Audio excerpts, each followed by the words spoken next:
Фасцинантниот концепт наречен C16 Галибер беше представен 2009 година со јасна цел да ја однесе компанијата во други пазарни води.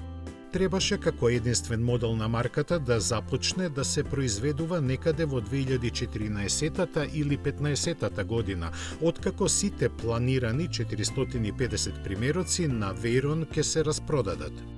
Но една година пред да се случи тоа, Фердинанд Пих изрази силно незадоволство од новиот модел, сметајќи дека ќе ги дефокусира купувачите и разводни идентитетот на марката, изграден со Вейрон како бескомпромисен хиперавтомобил.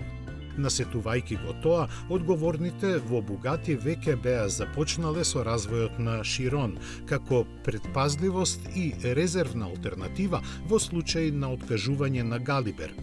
Овој 5,3 метри долг Вейрон за четворица, иако во основа втемелен на Бентли Арњаж, беше потполно нов автомобил со оригинална каросерија направена од алуминиум и карбон фибер.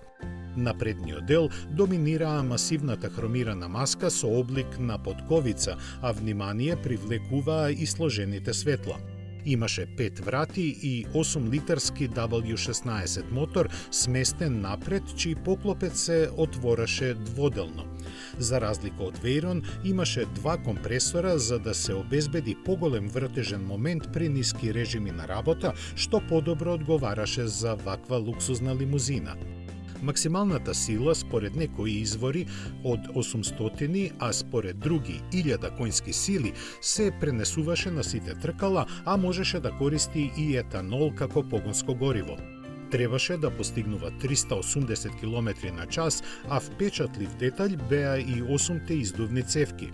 Внатрешноста која зрачеше со ексклузивност го подигаше луксузот на целосно ново ниво.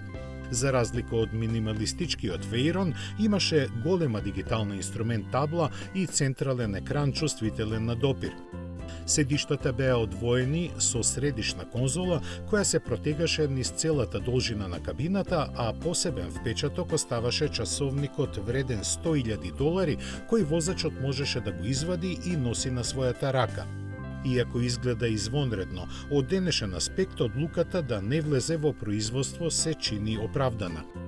Бугати, кој со Вейрон го преобликува светот на суперавтомобилите, планираше да продаде 3000 примероци на Галибер по цена од 1,3 милиони евра, што нималку немаше да биде лесно и покрај неговите технички решенија кои и сега делуваат футуристички.